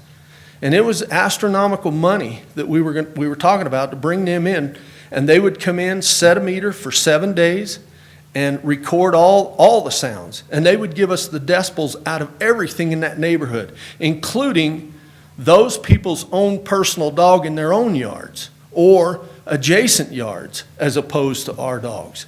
But nobody would agree to that. And the problem I had back then as a manager is I'm not going to spend an astronomical amount of money trying to resolve a problem when you can't come to an understanding of what the problem is, other than the dogs make too much noise. And so what they want to do is they want the pet lodge to spend hundreds of thousands of dollars if that's what it takes. And that even includes a fence that they were proposing back in 2015 to go from property line to Wyoming Boulevard all the way up to the back of the property line. Well, where does that stop? Just to Dr. Mankey's property, or does it go all the way down now on the south? And they were talking about putting up a solid fence down there. One of the proposals that I threw out, and if I was the manager right now, I would see to it that it's in the contract again, is that before I spend any more money on this project or trying to squelch this sound, somebody's going to put in that contract that it says, once we spend our hard-earned money on all this, when are they going to sign a contract that says they'll stop harassing the pet lodge? That's the thing that I'd like to know, is because we actually, and I'm no longer affiliated with the pet lodge. I haven't been since 2017. But I'm a homeowner right there, and I don't have the problem that they do, or so they claim, okay? But I have 4 or 5 other neighbors that live right up there next to me. We're right across, and I can show you on the map what it is, where I live, but none of those people have a complaint about it, none whatsoever. But yet these people seem to have one, and it's habitual. It keeps going. It's consistent. It never lets up. And yet even after these guys keep spending hard-earned money trying to come to a conclusion with these people about what they can do to rectify this problem, these people just keep complaining. Well, at what point does it stop? And they keep coming in and using tools like you guys to be able to force the issue, to be able to make the pet lodge pay more money. Why? Because they're a corporation. You know, as a homeowner in that area, I disagree. I say they shouldn't spend no more money. And if they do, there's got to be a resolution and a contract for that. Now, I've done my own thinking, and I just want to make a clarification here.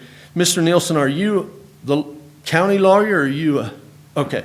County So, attorney. so I got a question then for you because I asked this back in 2015. The state statute states that there is no decibel that states that it is a nuisance. At no place in there does it say this decibel, which is exactly what you said, Ms. Brooke, about what decibel constitutes a nuisance. And there isn't one written in there. How come?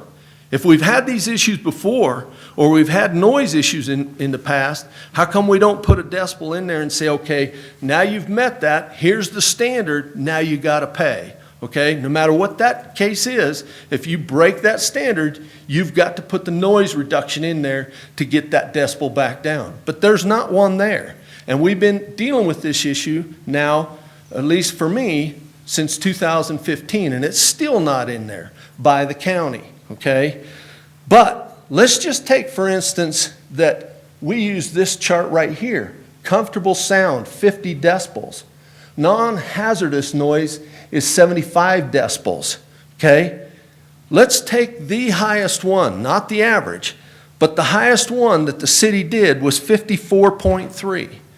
Well, that to me falls in just barely under that comfortable sound. So why are we talking about putting in more baffles and more cost of baffles and fencing and trees and all this other stuff when they're just barely above the comfortable sound now? I think if this was to go to court, I think that lawyers are the ones that would make out in this issue, and they're going to sit here and argue this and say, why would we spend any more money on this? Now, that being said, I look at it and go, if that's the decibel, and these guys did their own test, and they're at 58, let's take theirs. Where's that at? In a normal conversation? So does that mean I've got to put up a fence or a solid fence in my yard because my normal conversation obstructs my neighbor? I disagree with that. If I'm at 58 decibels, that should be fine. We should all be able to live with that. And I don't understand why they can't live with it. We've got Mr. Chinook here that didn't even move into there until 2018. And yet now he's going to come in and say, let's shut down this business? He says there's rumors that we're trying to get it shut down. No, but you restrict it so bad it loses money, it's not going to be worth it. So I look at it and say, why'd you buy your home there if you knew this was there? Did they not disclose when you went and looked at the home that this pet lodge was right behind that house that you were looking to buy? I mean, I put in a subdivision in 2011 right there, and I built 5 houses in there. And I knew that the pet lodge was right there. I knew that the clinic was there. Didn't stop me. And to be honest with you, just went through an issue with the taxes where we're looking at having our properties looked at, and what does the pet lodge do for degrading the value of my property? Nothing. So even if you think there is sound, it didn't do nothing to devalue my property. So I look at all this and I go, you know, I'm an adjacent neighbor, and Miss Sloan talks about peace and quiet. Well, I've got peace and quiet, and I assure you that Wyoming Boulevard is heavier than, or more loud than what any dog barking over there is going to be. And then, you know, I don't mean to be frustrated with my neighbors, because I get along with every one of them, and I don't have any problems with any of them. But I've been dealing with this issue for since 2015, and that's 5 years. And when I quit or when I resigned from the clinic, I thought, I'm done with this one. But I'm not, because they called me back and said, hey, this is what's going on again. Well, I asked this question. At what point do these people that are complaining have to sign a contract that says, you do this, and we'll sign a contract that says we will no longer complain? Or does that just leave an open door for them to complain at all times? If it does, then I go back to the same question again. If we're only at 58 max, which is their number, it's normal conversation. Why are we having this conversation?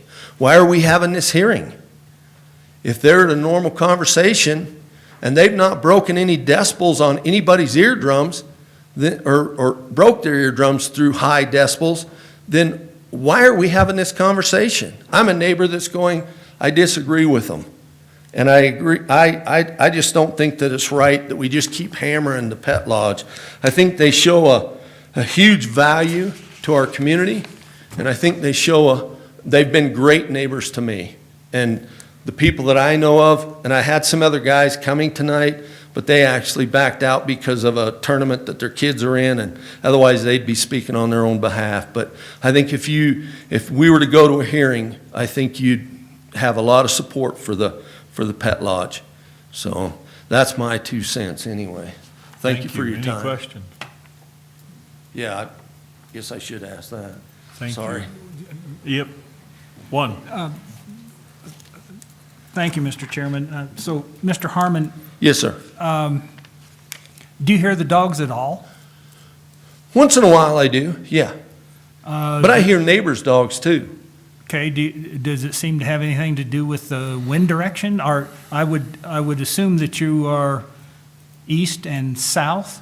I am south, and I'm actually straight west of them. West. Straight So I'm to the west. Okay.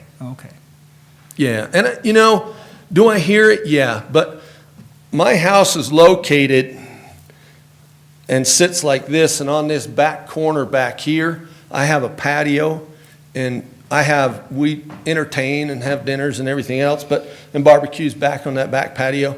And the thing I hear is Wyoming Boulevard. I mean, and it gets bad sometimes, especially when you got these guys that don't know what a Jake brake is, and they think that's the only way to brake a truck.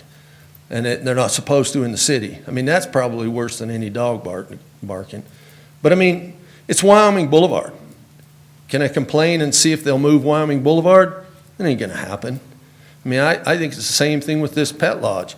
These people all approved, never gave much resistance when the pet lodge was voted in, and when they came to the county commissioners and got their approval for their permit, now all of a sudden, after it's all done and said, now we want to complain, you know? And there again, I tried to work with them very peacefully, and I tried to work with Mr. Gutierrez.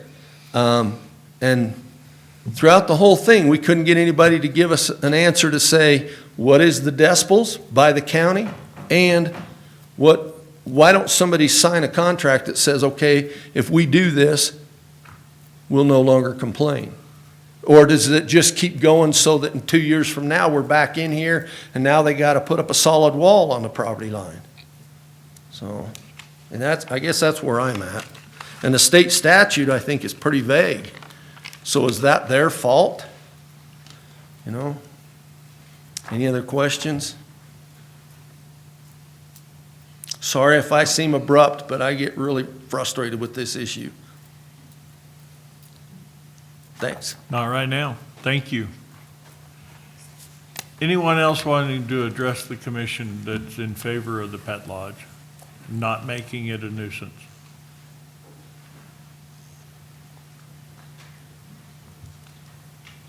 My name's Amber Jividin. I live at 1421 Hazelwood. I'm a client of the pet lodge. Real quick, couple things. The timeline in that book for the new grass. The grass was installed after the decibel readings from the county and from Mr. Chenoweth. And I believe I'm not sure on when the Pet Lodge's decibel readings were, so it could have been before or after. So prior to the grass being installed, that was rock, so not as acoustic and sound absorbing as the new grass installed. Secondly, on the map that Mr. Gutierrez provided, there's dark green at the bottom of your map. That's urban ag. In the city limits of Casper, you can have farm animals, horses, goats, cows, pigs, chickens, roosters, geese, turkeys. They all make noise. The entire southern border is urban ag, less than 500 feet from Mr. Shanoa's house. By city ordinance, you can have 1 cow per 300 square feet, 1 horse per 300 square feet, and 1 chicken or rooster per 2.5 square feet. If you take the square footage of those lots, one lot alone can house 63,000 chickens, 500 horses, and 500 cows. So should those owners decide that they want to become a farm, I think their problems are way bigger than a couple barking dogs. Obviously, I'm vested interest in this because I do house my dog there for doggy daycare. My husband and I work 8-hour days. My dog doesn't deserve to be home, but I deserve to have a dog. He doesn't deserve to be home alone for 8 hours, unattended, where he would become a nuisance because he would be destructive. He would probably bark and interrupt my neighbors. He has an outlet for his energy. He comes home. He's a well-behaved dog. And the service that these folks provide to my dog, as well as all the other dogs, is invaluable. It's socialization skills. It provides hospital workers that work 12-hour shifts that still want a pet in their life to have some care, some concern, some love, and some attention. And then when I'm home, I can do that for my dog.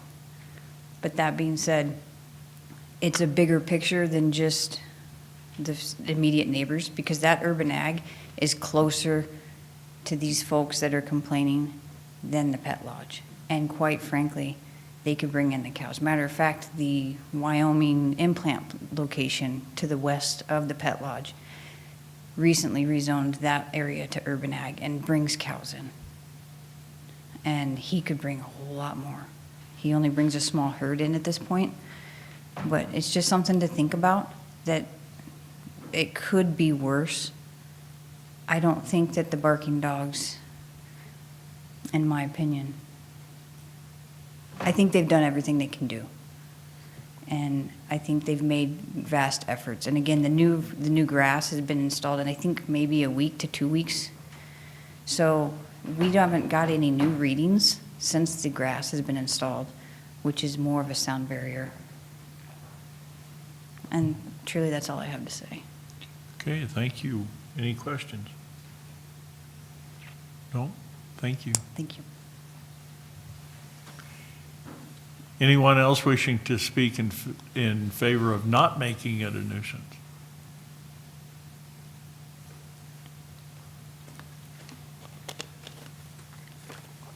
Good evening. I'm Kaneen Humphrey, 3135 Cold Springs Road. Blonde hair this time. I know everybody was wondering what it was going to be. Missed seeing your faces. I obviously take my dog to daycare. I have a very stressful, important job that really helps out our community. Pretty sure I heard my dog barking in one of the recordings, so for that I really apologize because it's a distinct bark. It saddens me that communities and neighbors can't work together to solve problems, and when that happens, we bring them to our political bodies to try to intervene, and that's not really what you guys are here for. You're not here to solve the neighborhood problems. So I would ask that both sides partner together and have that conversation. I'd be happy to bring beverages, snacks, I'll provide a location, but I don't think we need to go to the extent of the path that we're looking at. I think that communication and really compromise is all we need here. So that's all I've got, and it's good to see you guys. Any questions? Question? How's it feel to be on that side? You know, after 12 years, I don't like any of it now. I feel sorry for you guys. Thank you. Good to see you all. Mr. Chairman, I would say, Caneen, it's great to see you. Welcome back at some level. Yep, thank you, Mr. Chairman. Anyone else? Anyone else wishing to talk in favor of not making it a nuisance?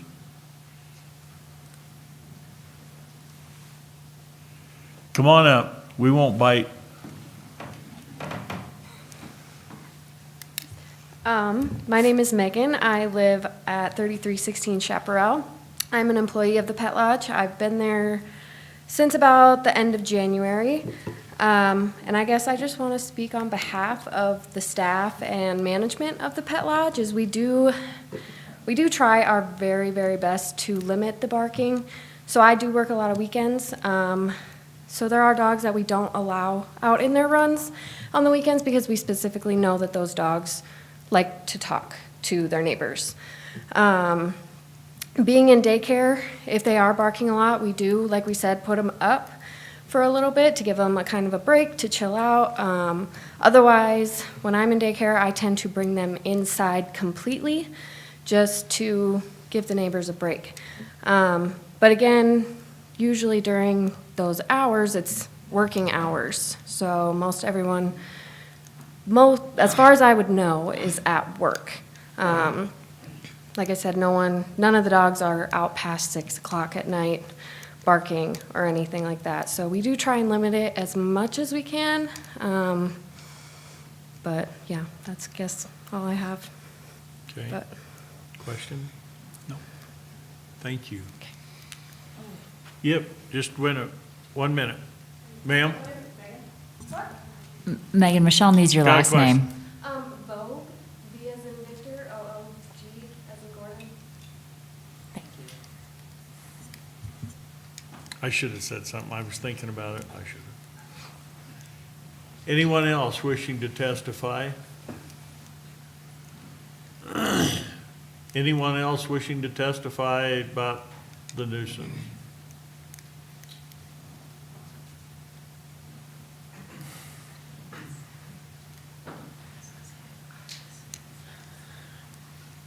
Hi, my name is Isaiah Meadows. I live at 1830 Glendale.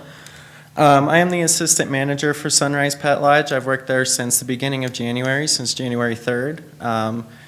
This is my 10th year working in daycare and boarding facilities, mostly in Colorado. I just recently moved up here a couple years ago, and I'm now at Sunrise. I will say that in Colorado, we have these facilities, daycare and boarding, in the middle of the city. Downtown Denver, neighborhoods, in pretty much any scenario that you can imagine, there's a daycare facility in Colorado.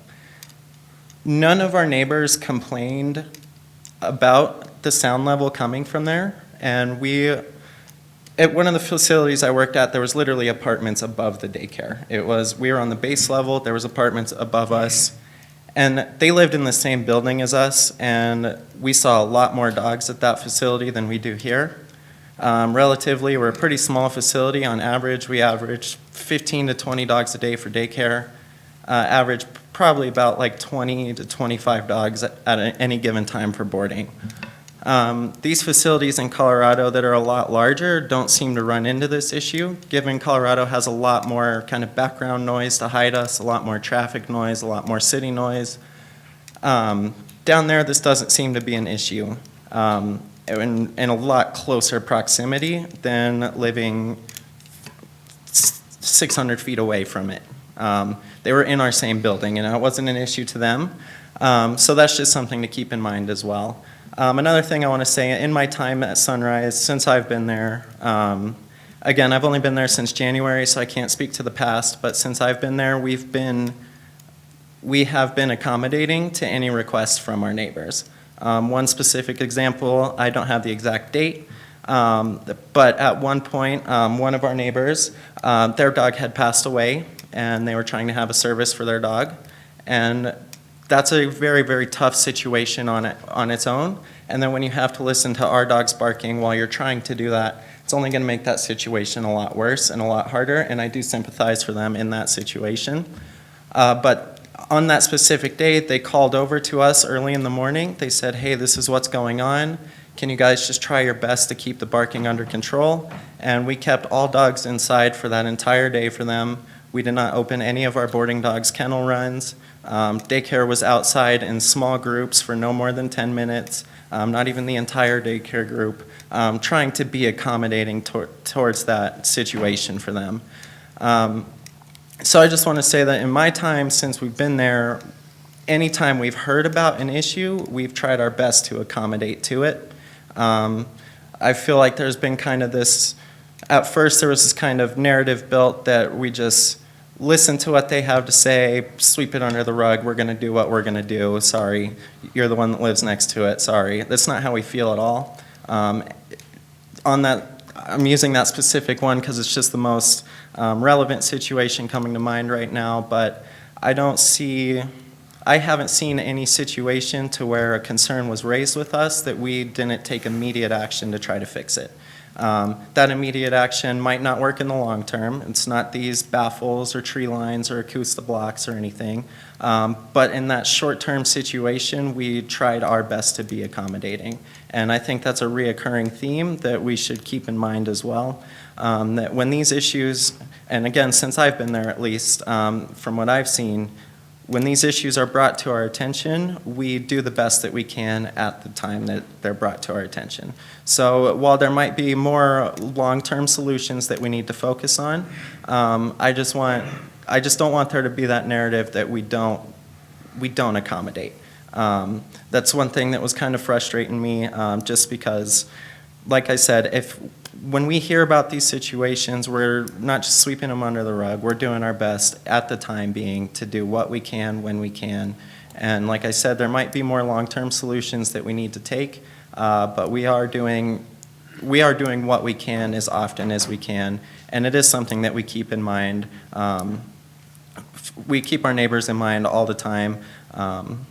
There's actually a couple of our clients here that can attest to it. Mrs. Jividen there can attest that we did ask her dog not to come for the time being until we found out a solution for her dog to, to kind of help control her dog's barking. Her dog had an issue with the rocks, and we just asked her not to come back until we got rid of the rocks. With other dogs, we've already presented all these solutions, but if they're barking at their neighbors through the fences, then they're out either by themselves or they're out in one of our covered runs so that they can't see those neighbors. So we do the solutions. We do what we can when we can. And again, while there might be more long-term, overall, I think that I just want to stress the point that we do what we can when we can. And even if it's just those short-term, in-the-moment solutions, we're still doing that.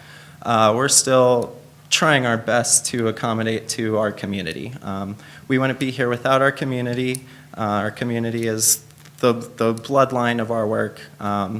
And we need their support, we thrive on their support, and we want their support. We want our community support, and we want to support our community in any way that we can. And I think it's just important to keep that in mind, that while we might not have the long-term solutions on the timeline that they would like to see, there still is a timeline, and we still are doing what we can and when we can. And I guess that's it. Okay. Any questions? Thank you. Thank you. Anyone else? Anyone else wishing to speak about this nuisance? Last time, anyone else wishing to speak about this?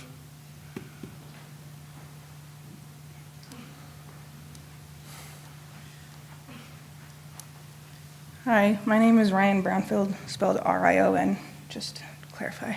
I didn't prepare anything. I am a Pet Lodge employee, so I'm sorry if I'm a little shaky on words that I say and stuff.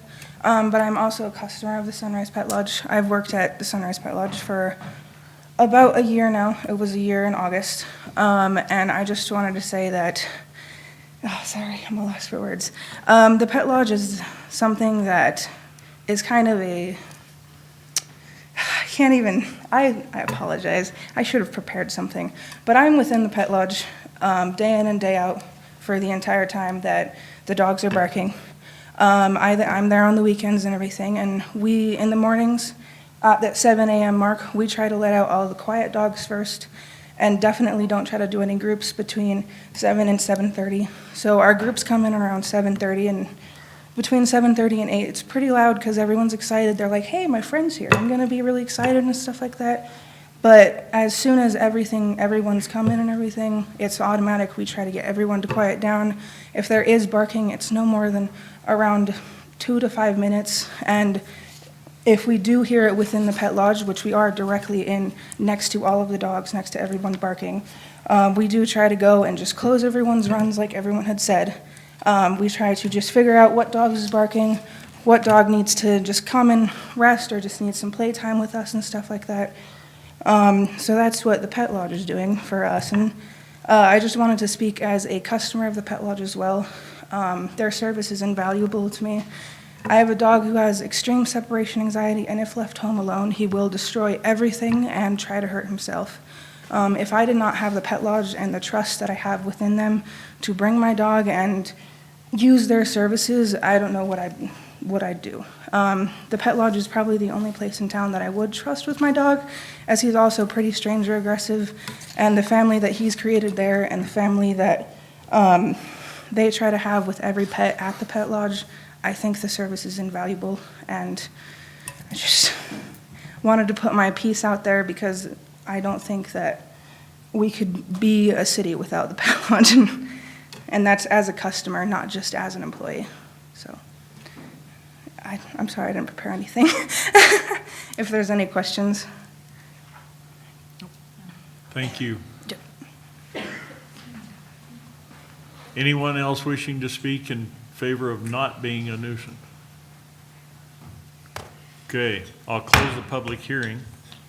Any discussion, questions for staff? Mr. Chairman, thank you.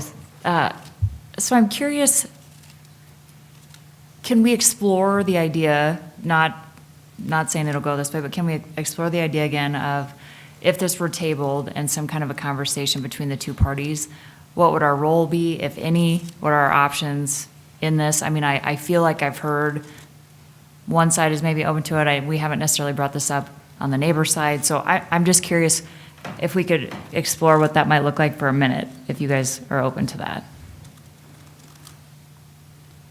Commissioner Yeah, Chadwick? absolutely, but, that can be made a part of the tabling motion, To request that that they work with staff, however you want to word it, you just make it part of your tabling motion. And one of the things to note about a tabling motion is there is date. no discussion. Okay. Tabling motion passes on its face value or fails. Okay, other discussion? I'm sorry? Other discussion? Comments? Comments? Other comments? Morris, did you have anything? Go ahead, Jim. I do have a couple comments. I'm glad we have that chart up. Decibels, their measurement of sound, level of the sound, how loud it is, right? What we're looking at with decibels is the hazard. How loud is that sound? What hazard that presents people or animals, whatever. Versus nuisance. You can't tell a nuisance versus the decibel chart. Somebody's writing on a chalkboard. I don't know if the younger generation knows this or not. But if you do it wrong, it's nails down. It's just horrible. It's not that loud. So don't lose sight of the forest just because of the trees. We're looking at decibels, but that's just the loudness, right? Not necessarily a nuisance. With decibels, with sound, with whatever hazard, irritation that we're looking at, we look at elimination of the problem. If we can't eliminate it, we mitigate it. With mitigation, you're not going to eliminate it. You're going to get it as low as reasonably achievable.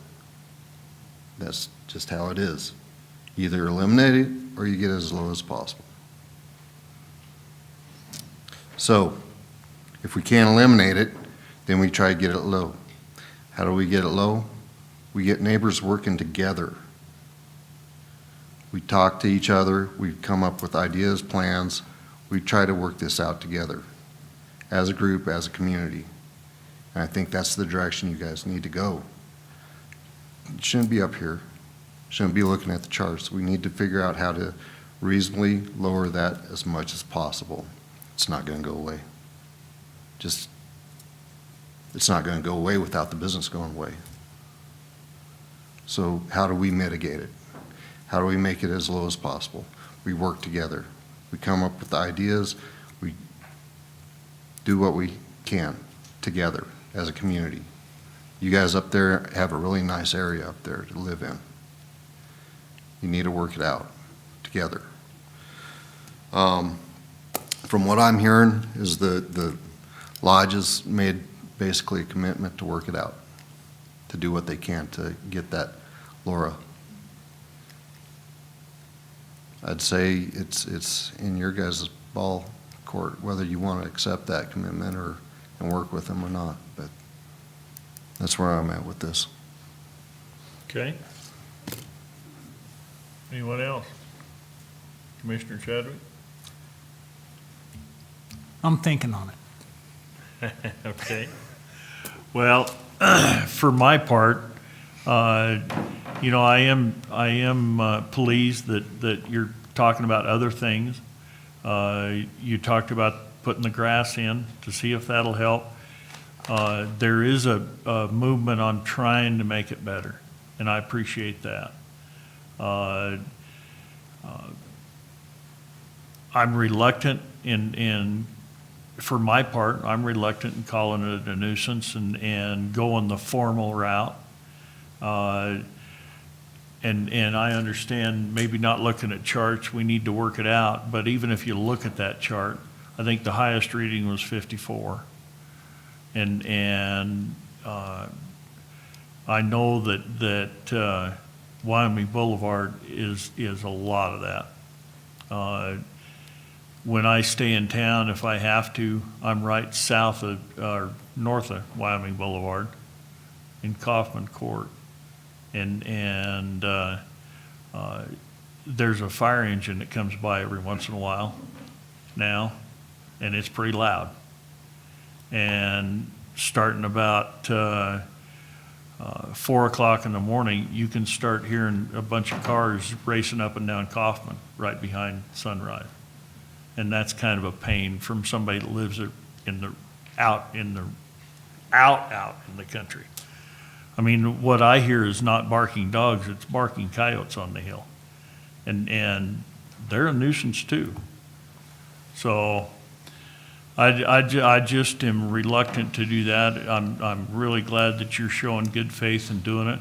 And then you're gonna have more neighbors that are right downwind. They're building a huge complex right across the street. And so the neighbors complaining isn't going to go away, so I sure appreciate you trying to work and do as much as you can. Did that give you enough time? Yeah. Commissioner Chadwick. Thank you, Chairman. You know, I have to echo much of what Rob said. You know, I appreciate the efforts that the Pet Lodge has put in. I appreciate the position of the neighbors. You know, as I mentioned, I have a dog problem in my neighborhood. And, you know, everybody's got 5 or 10 acres. And so everybody does have 2 or 3 dogs. And particularly when a coyote comes into the neighborhood, then the dogs really go nuts. They just won't shut up. And so you know when a coyote's in the neighborhood. But, you know, it's something I've lived with, you know, for 30 years in my house. You just can't get away from it. It's there all the time. And from what I'm hearing, my levels, decibel levels, are pretty close to what you guys are having to put up with. And I don't appreciate it either. I've had many nights that I thought I should get up and call the neighbor and, can't you shut your dog up? But I'm talking 10, 11, 12 o'clock at night. They go on for hours and hours and hours incessantly. So I'm very reluctant, you know, to go with a nuisance finding here. And I hope that, as Jim was talking about, that some kind of mitigation can be arrived at that will further abate the noise problem. And you know, even though it only seems to, on average, go up from 50 to 54, the barking dogs can annoy the daylights out of you, particularly when it goes on for long periods of time. And that's all I've got. Okay, anything else? Commissioner Kaufman? No? No motion. Don't think there would be a motion. No motion is no action. Is Unless you that want right? to. I guess we could ask our county attorney. I mean, if we just don't have a motion one way or the other. Yeah, Mr. Chairman, I think Commissioner Chadwick is right. If there's no motion, then there's no action, and the matter dies. Okay. All right.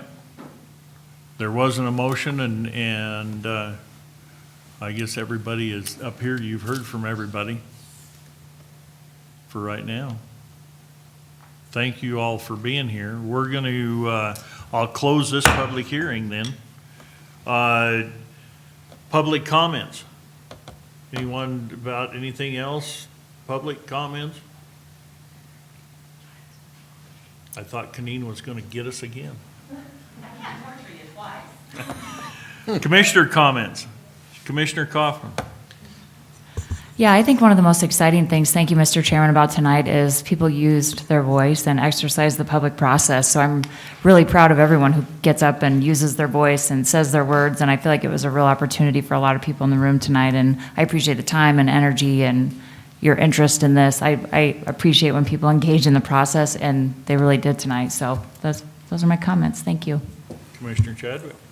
Thank you, Mr. Chairman. I already shared this with my fellow commissioners, but I was on a conference call, a 4-hour-long conference call on Friday with the Western Interstates Region and the National Public Land Steering Committee, of which I'm on both. And at the end of the call, you know, we all know that this COVID thing is bad. But I found it rather interesting what I heard from a commissioner from Hawaii, of all places, the Big Island. 4,000 square miles, we're 5,400. Population 200,000 people. Our budget here for fiscal year 21, which we're in now, $48 million. Their budget, they had to pare it down because tourism is off from $626 million down to $585 million. Some of the numbers just are mind-boggling. They have the second highest tax rate in the nation behind New York. New York is 12.1, they're 11.8. Their primary economic base is tourism. It's off 98.6%. So they're pretty sure they can't make ends meet at 585 million. They don't know what they're going to do. So I feel we're pretty lucky. I think we've got a very good commission that has paid a lot of attention to budgetary issues and kept our budget in line. You know, when I heard that kind of number, for a population of just 200,000 people, how come?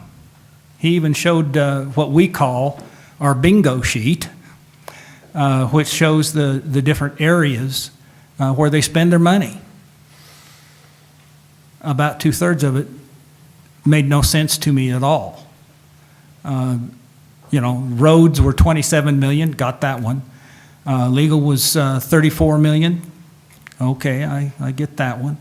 But they had some other categories that I didn't have an opportunity to ask about because there were about 70 people on the conference call. It just shows a big difference in governance. And I think this Natrona County Commission for years has run very well and very conservatively. And that's all I have. Commissioner Mill? Yeah, I'm not going to talk very long. Like Brooke, thank you for coming out, voicing your thoughts to us and everything like that. It is very important. I commend you. But on the flip side of that, 14 days, make sure you keep that process going, go vote.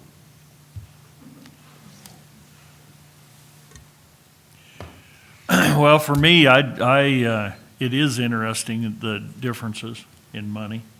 But though in 14 days, let's vote to keep our commission conservative. Let's get her done. All right. Thank you. Meeting adjourned.